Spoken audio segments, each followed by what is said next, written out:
Mga buhing santos, ato isgutan karon kining gisangyaw sa mga pastors nga kung mutuo ka lang ni Kristo, maluwas ka na. Sakto ba kini? O usat ka na kung limbong? Kini butuha karon, hisgutan ka kining deception by Christ alone. Ang gibasihan sa mga pastors, mao kining niya napatik sa John chapter 3, verse 16. Kay higugma pag-ayo sa Dios ang kalibutan, ug tungod diin gihatag diha ang iyang bugtong anak aron ang tanan nga mutuo kaniya dili malaglag kundi magkabaton hinuon sa kinabuhing dayon. So kini gi-emphasize sa mga pastors nga kung mutuo lang ni Kristo, dili malaglag kundi magkabaton sa kinabuhing dayon. Therefore, they concluded nga ang importante mao ang faith alone. Tuo ka lang ni Kristo, Christ alone. Okay na, luwas ka na. So, gisilsil na sa mga Kristiyanos, gisilsil na sa tanan. Unya, muingon pa nga, walay reliyon. Importante, Christ alone. Faith alone, mutuo ka lang, luwas ka na. Is it correct? Unya, ang ilang gibasihan, John chapter 3, verse 16. Correct o deception? That is religious deception. Mao kini ang giwat ning Dios di San Pablo, pabantay ka mo. Kay si Satanas makahimo sa iyong galingon nga anghel sa kaharian aron malibungan ang mga tao. So, niining putuhapon sa malimbong apparently correct. O timanin ninyo nga kining mga pastors making private interpretations of the Holy Bible. Naghimo-himo og interpretation sama niini karon sa uno dili sa Juan 3:16. Unya, jumping into a wrong conclusion pagkamabaw og sabot, pagkaluoy. And that is deception. Without using logic, the process of exact thinking. Kung sa ba ay ang ipasabot niini, is it enough? Pagtuo lang, faith alone, Christ alone, is it enough? No! Alam ninyo, si Santiago na usa ka apostol, mipatinaw o mipanutaw, mitudlo, mibadlong sa wa magkasabot.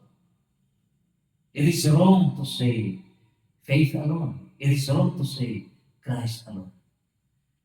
Naaliha sa Santiago 2:24, Santiago 2:26, patay ang pagtuo kung walay buhat.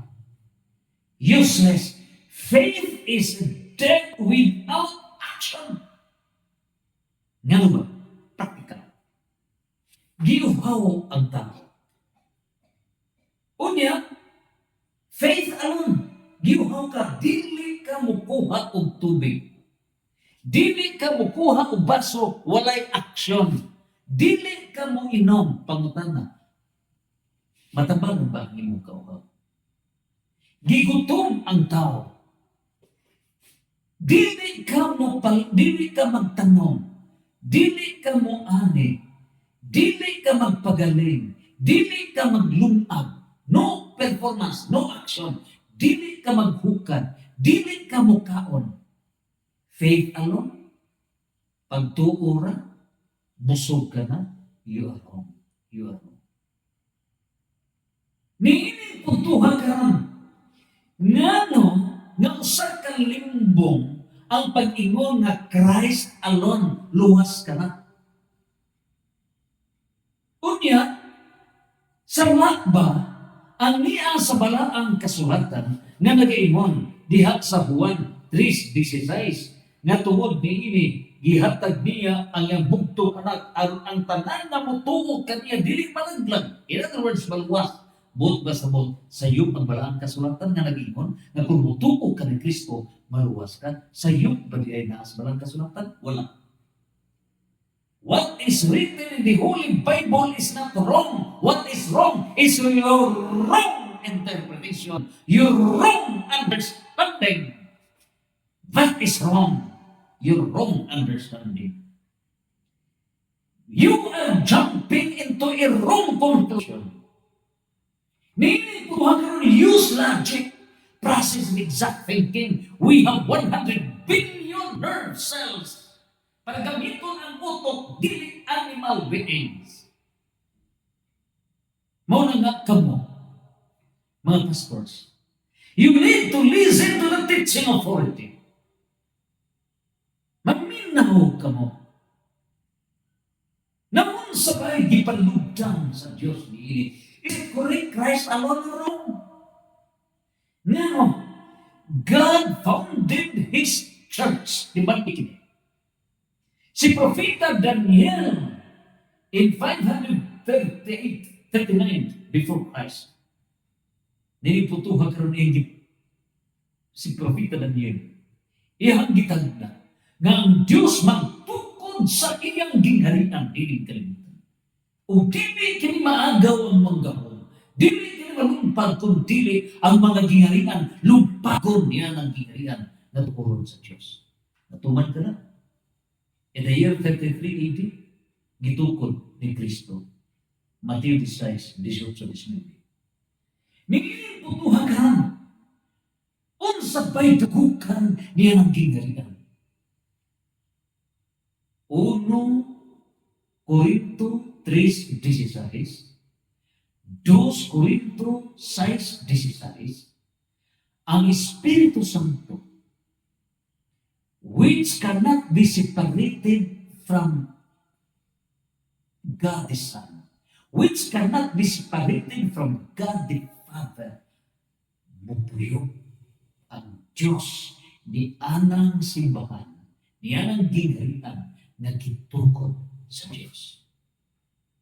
Hebrew chapter 8 verse 2, ang Diyos mo puyo, niya ang balay, niya ang gingharian, nagkitukod sa Diyos. O dili mo puyo ang Diyos, niya ang mga tinuhuan balay nga tinukod lamang sa tao. Buhat City, Corinto, Buhat 17:24. God shall never dwell in those religions founded by man.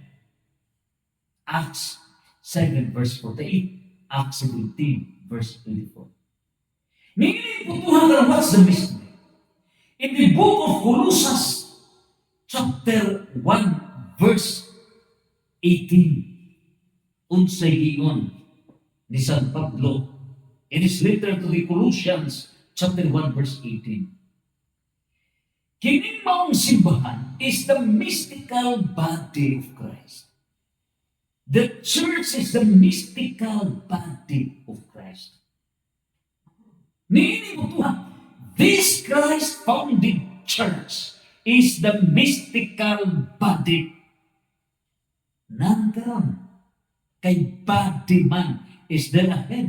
Yes, dunay ulo niya ng maong lawas. Pwede ba? Can we cut off the head from the body? No. Ephesians chapter 5 verse 23. The body can never be separated from the head. No, it's the head that saves the body. Si Kristo mao ang ulo niya ng simbahan, which is the mystical body of Christ. And the head has to save the mystical body.